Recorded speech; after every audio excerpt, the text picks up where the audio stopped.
no nome de Jesus. Irmãos, eu quero compartilhar uma leitura do texto de Atos, capítulo 3, com os irmãos nessa manhã.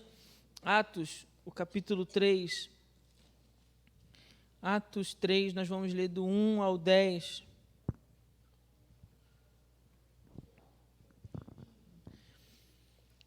Atos 3, do 1 ao 10.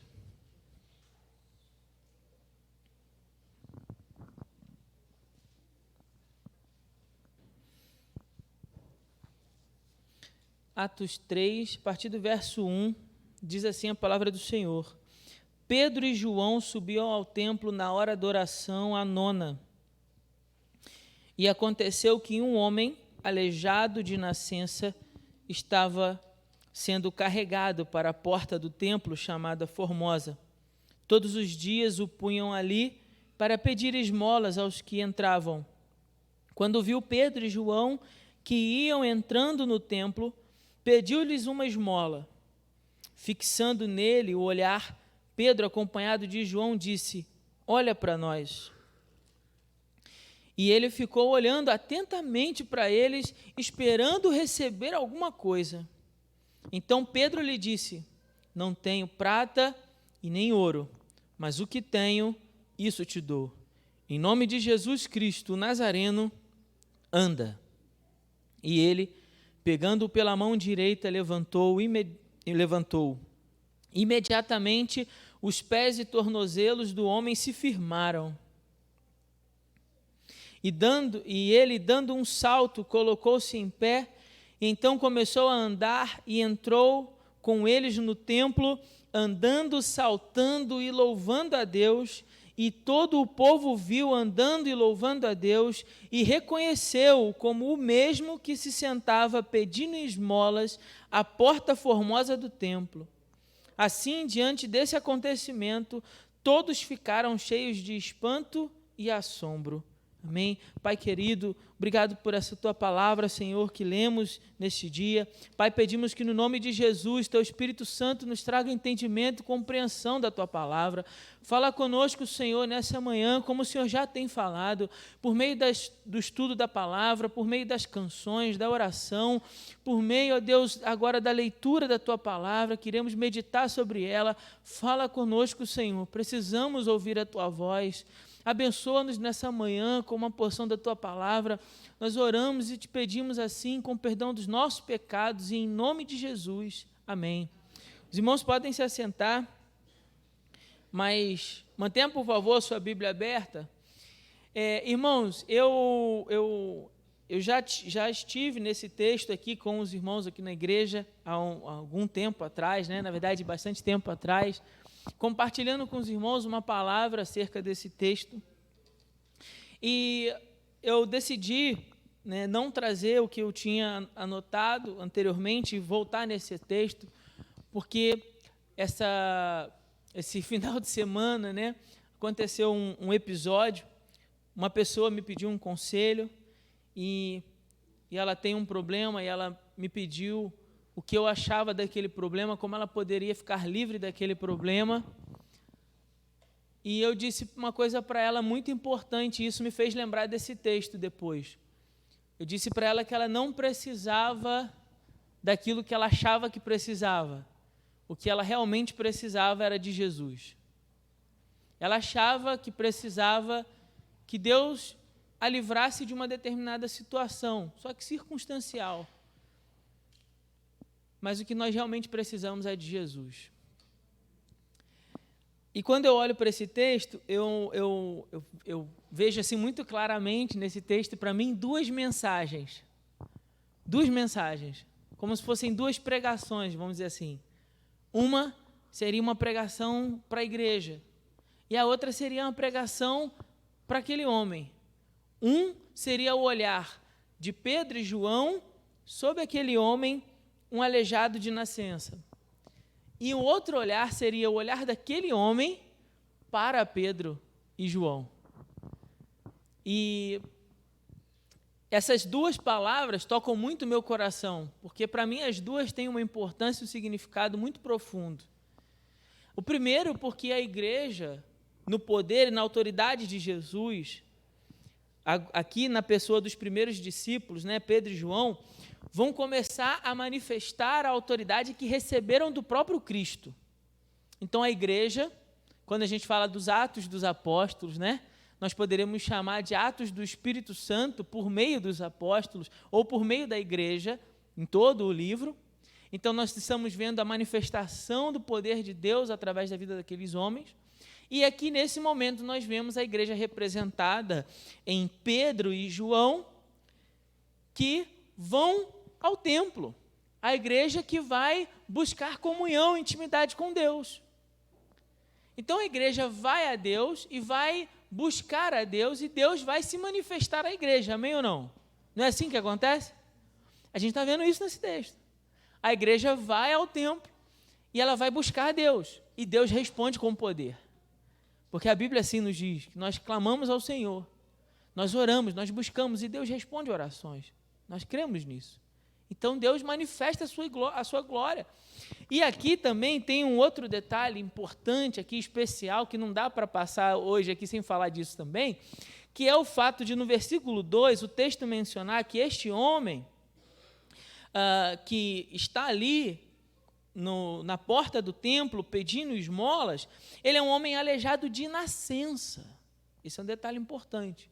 Eu não sei se você sabe disso, mas para o povo judeu naquele período histórico, todo homem que nasceu com uma enfermidade, ou aquele homem pecou, ou o pai dele pecou, então Deus decidiu amaldiçoá-lo, e por isso a criança nasceu com aquela deficiência. Então, o povo entendia dessa forma, as pessoas viam aquele aleijado dessa maneira, e por conta disso, aquele homem era sempre alguém andando, o quê? À margem da sociedade, não participando da vida em sociedade, mas o olhar que as pessoas tinham para aquele homem era um olhar de que ele é alguém amaldiçoado. Ele é alguém pelo qual Deus declarou uma palavra e o amaldiçoou, puniu por algum pecado, seja dele ou dos pais, e por isso ele é assim. Então esse é um homem que não tem salvação. Esse é um homem que ninguém vai conseguir livrá-lo disso.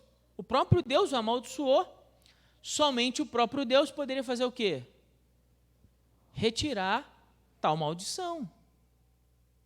Isso é muito importante porque nas profecias messiânicas, né, nos textos que falam do Messias, vai dizer que o Messias é alguém que tem poder para eliminar maldições. Ele, como Filho de Deus e como o próprio Deus, pode anular uma palavra, uma sentença de maldição.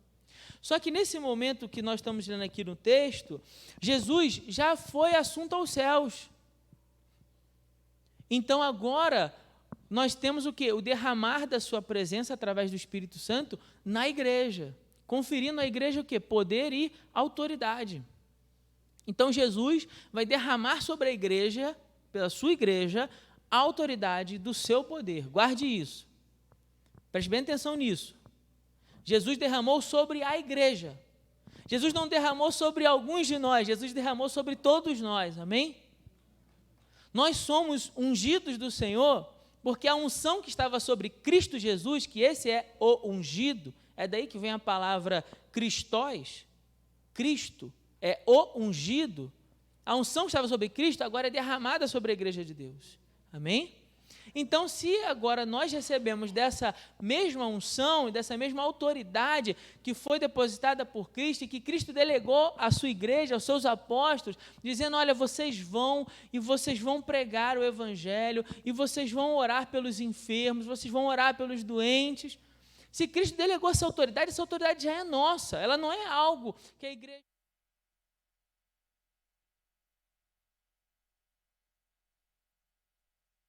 sobre a igreja.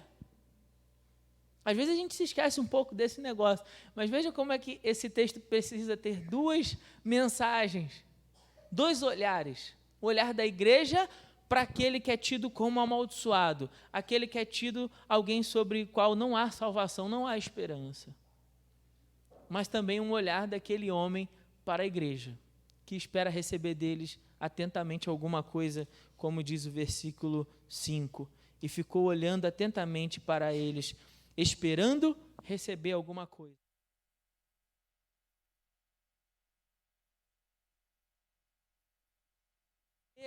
E a igreja eu quero chamar aqui nessa reflexão de as pessoas certas. E por que seriam as pessoas certas? Seria a igreja? Porque a igreja é constituída de pessoas melhores do que as pessoas que estão lá fora, ou pessoas especiais, entre aspas? Não.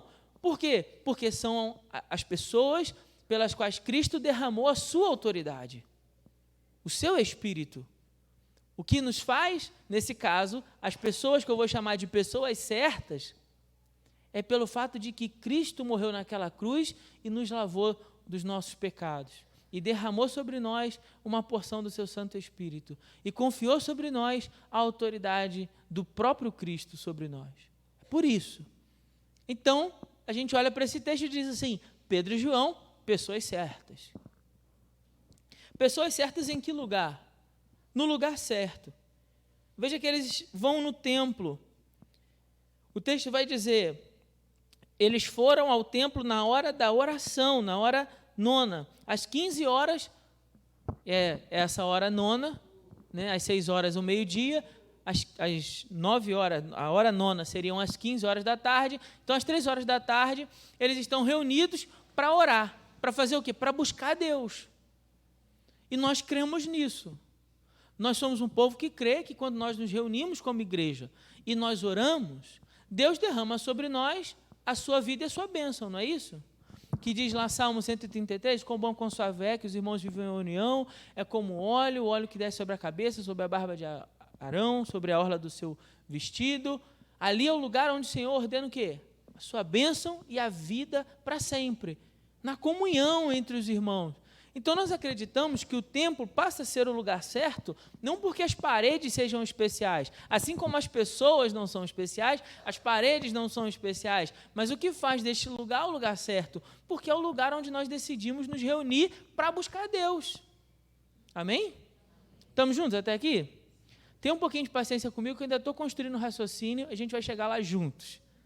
Esse é só o segundo porto, a segunda estação da nossa viagem, o lugar certo. Então, a gente entende por que Pedro e João eram as pessoas certas e por que o templo agora é o lugar certo. Porque ali nós vamos orar, nós vamos buscar a Deus, nós vamos nos reunir como igreja, como corpo de Cristo, para invocar o nome desse Deus que pode todas as coisas.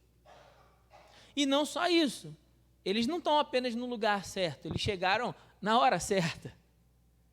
Eles chegaram na hora onde todo o povo judeu, que tem o costume de orar 3 vezes ao dia, 1 hora pela manhã, 1 hora à tarde, 1 hora ao pôr do sol, né, às 18 horas ali, e eles vão buscar a Deus, então eles vão justamente na hora em que todo mundo vai buscar a Deus. Que horas a gente vai buscar? Quando todo mundo vai buscar junto, a gente vai orar junto, a gente vai clamar junto, a gente vai interceder junto. Então Deus nós vamos ficar, a ideia, né, que a gente tem é que nós ficamos mais fortes porque estamos buscando a Deus em unidade de propósito. O sentimento ali de todo mundo que foi ao templo foi de buscar a Deus, para que a mão do Senhor se manifestasse. Então, por essa razão, eu vou chamar esse horário de a hora certa. Não porque 15 horas seja um horário especial. Há quem vai dizer que 3 da manhã seria um horário especial. Não, não é a hora que torna o número que torna aquilo especial, mas é o que torna aquela hora, uma hora especial, é porque aquela hora foi o tempo que você preparou para buscar a Deus. Amém? Então, se ora pela manhã, que seja a hora certa. Se ora à noite, que seja a hora certa. Se ora à tarde, que seja a hora certa. E o que faz dessa hora a hora certa para você? Porque aquele é o tempo que você separou para dizer assim, vou buscar a Deus, vou buscar o Senhor. Às vezes a hora certa é meio inusitada na nossa vida, como cristãos. Às vezes, eu vou contar um testemunho rapidinho aqui, pessoal, mas às vezes no trabalho estava tão complicado determinadas situações em que eu fugia lá para a sala dos professores que estava mais vazia e ia tirar uns 5 minutos ali que fosse, 10 minutos ali que fosse, para respirar e para orar. E depois a gente voltava para dentro da escola, para o meio daquela confusão, às vezes quase insana. Mas era um refúgio que fazia daquele momento a hora certa, porque era a hora em que a gente para tudo e fala assim, preciso da mão do Senhor sobre mim. Deus, ouve a minha oração, ouve a minha súplica. Então, isso faz daquela hora a hora certa. Então, veja, aqui a gente está na terceira estação da nossa viagem. Pessoas certas, lugar certo, hora certa. Mas por que esse homem ainda assim não foi abençoado no primeiro momento? A sua intenção, a sua motivação, e por isso que eu falei, há dois olhares aqui, há o olhar da igreja cheia da autoridade e do poder de Deus, que olha para o pecador, que é tido como amaldiçoado e que não merece a salvação, e a igreja tem a coragem de olhar para o necessitado. Vou repetir isso aqui. E a igreja tem a coragem naquele momento de olhar para o necessitado e encarar o problema do necessitado. A igreja não fecha os olhos. A igreja não passa ao largo. A igreja não finge que não viu, porque isso fere a nossa sensibilidade. Alguém doente, alguém necessitado, alguém pedindo esmola.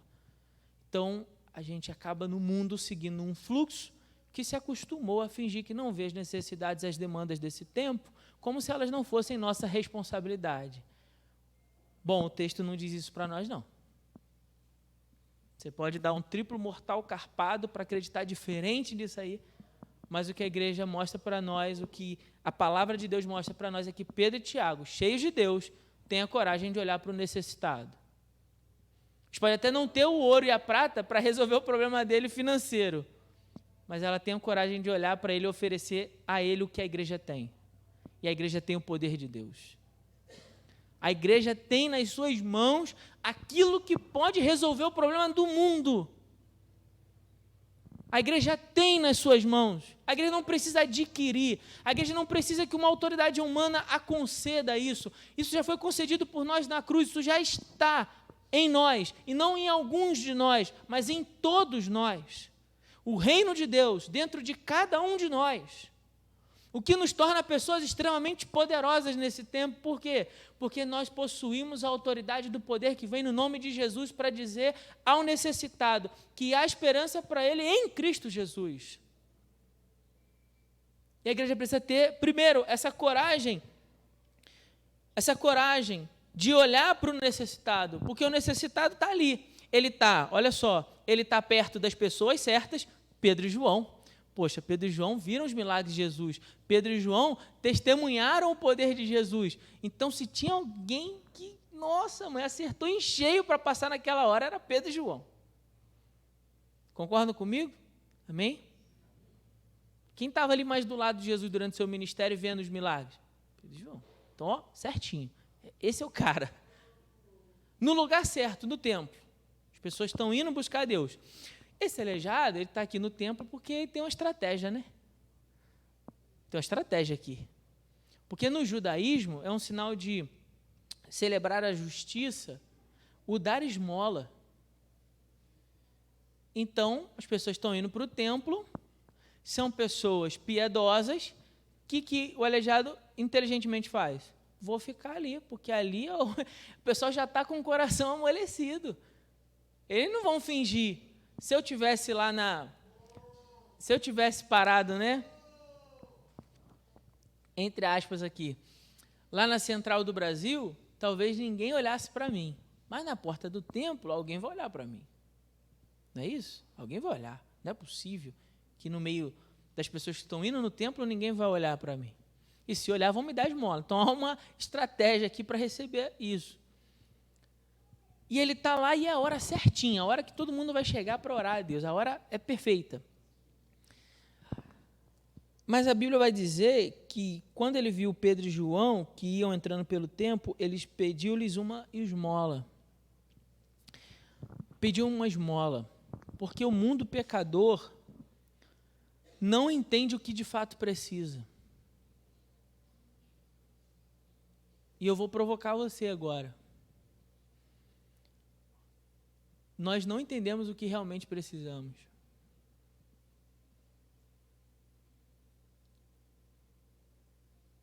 Nós não discernimos as nossas reais necessidades.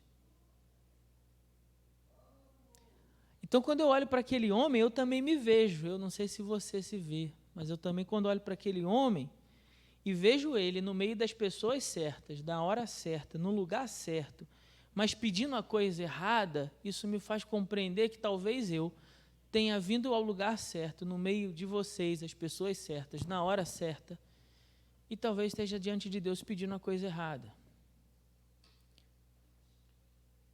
Porque eu pedir esmola não vai resolver o problema dele. Pode resolver o problema do estômago dele por aquele dia, mas não resolve o problema dele. Concorda comigo? Dei a esmola, entrei para o templo. Estou lá junto com Pedro e João. Resolveu o que a vida desse aleijado? Por hoje ele come, é o que resolveu. E amanhã? Sua necessidade continua. Porque ele está ali, mas ele não entende. O mundo pecador, e muitas vezes nós, pela nossa natureza pecadora, estamos diante de Deus, pessoa certa. Num lugar de oração, lugar certo. Orando no tempo certinho, na hora certinha, mas pedindo a Deus a coisa errada. E é por isso que Deus não ouve a nossa oração. E a gente não entende por que pediu com tanta insistência e Deus não respondeu, porque talvez o que eu estou diante de Deus pedindo, assim como esse aleijado, não seja aquilo que eu realmente preciso. O que eu desejo receber não é o que eu preciso. Então Deus precisa sacudir a minha consciência e as minhas percepções do mundo, e Deus precisa sacudir o mundo à minha volta para que eu entenda que eu não preciso daquilo que estava pedindo diante dele. Então eu chego para Deus e falo assim: Senhor, me livra disso. Mas o que eu preciso é realmente ser livre disso? Vamos imaginar que você tem um problema e você pede a Deus que Ele resolva aquele problema. E aí Deus decida responder a sua oração. Tá bom, vou resolver o seu problema. Está resolvido. Ó, você era aleijado? Agora anda. Agora anda.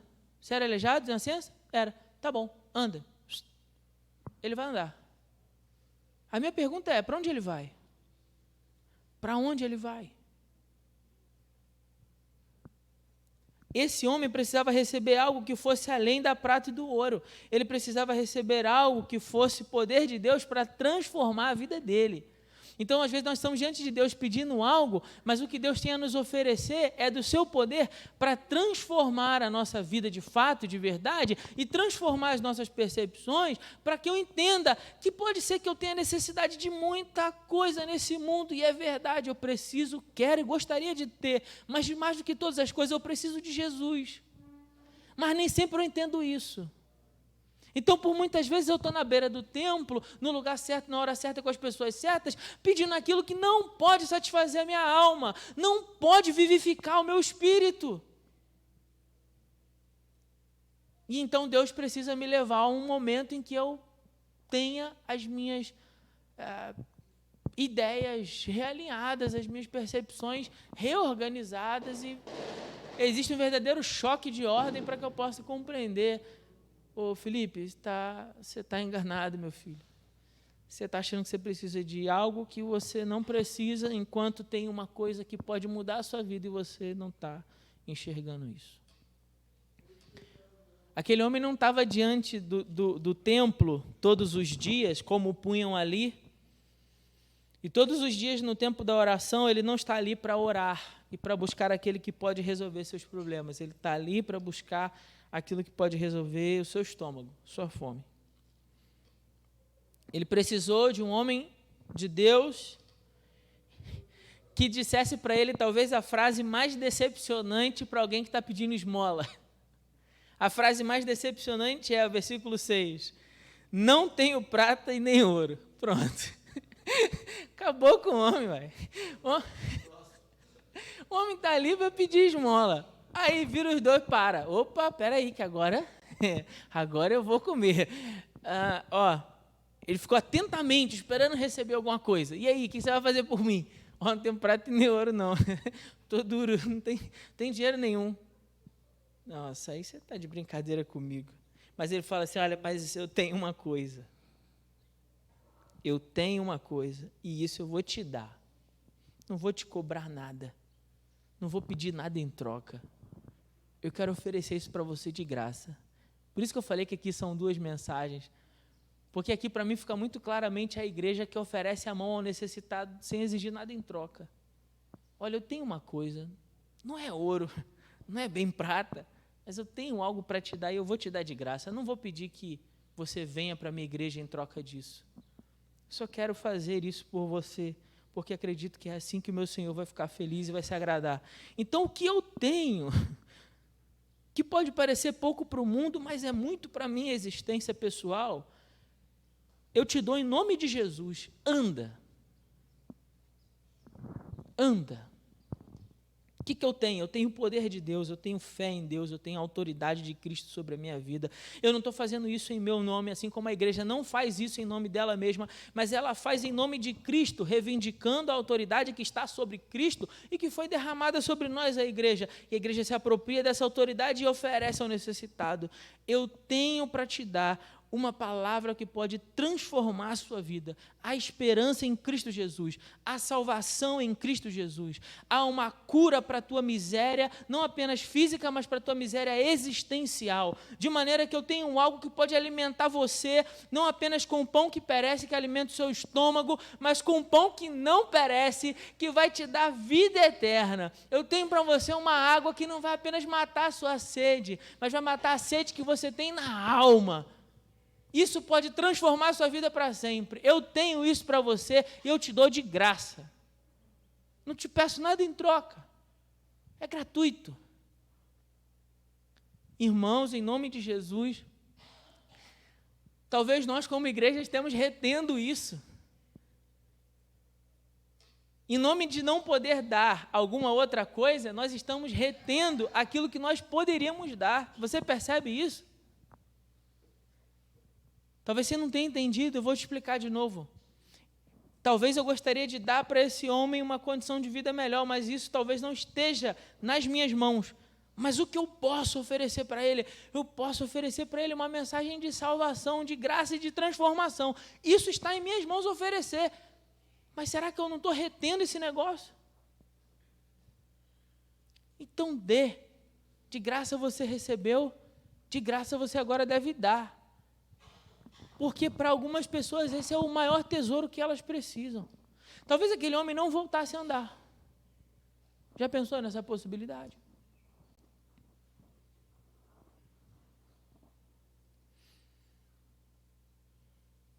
Pegando ele pela mão, levantou-o imediatamente.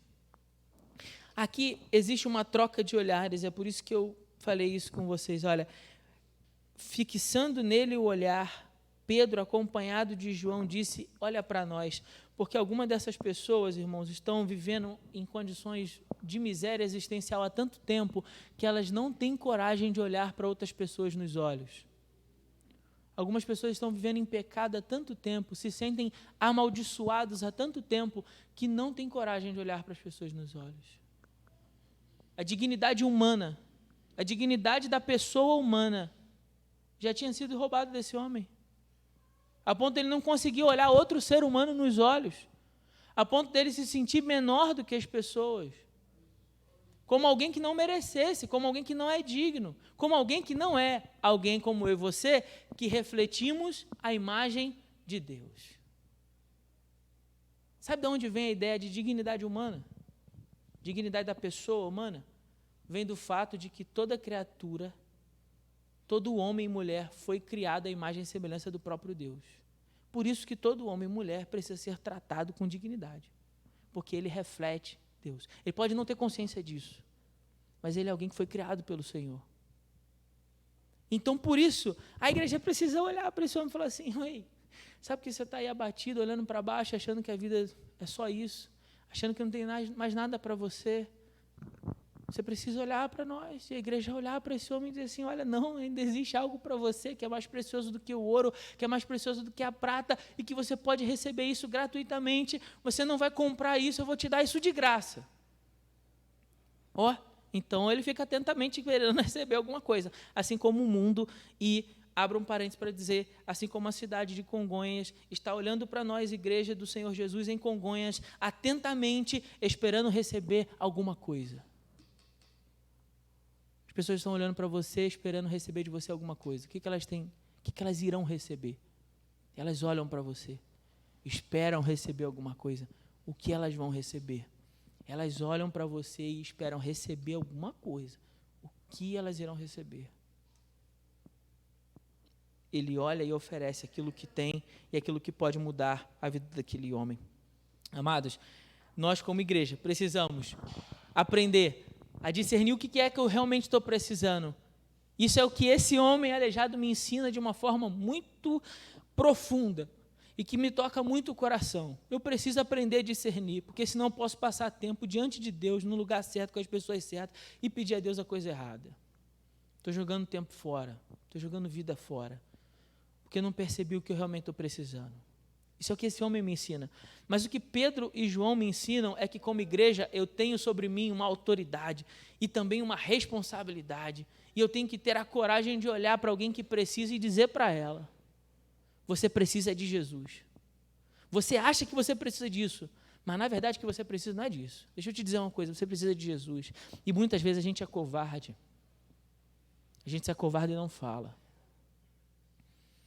Então, depois dessa semana que uma experiência aconteceu e, pela misericórdia de Deus, eu tive a coragem de falar, eu fiquei pensando, eu não posso me privar dessa responsabilidade de falar.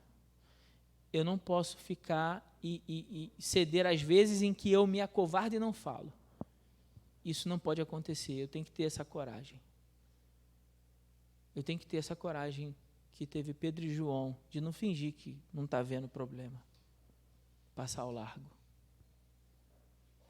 Então, essa é a lição que Pedro e João me ensinam e que eu queria compartilhar com vocês nesses momentos. Eu espero que, no nome de Jesus, o Espírito Santo possa aperfeiçoar aquilo que faltou aqui hoje, possa completar essa palavra no coração dos irmãos. Amém?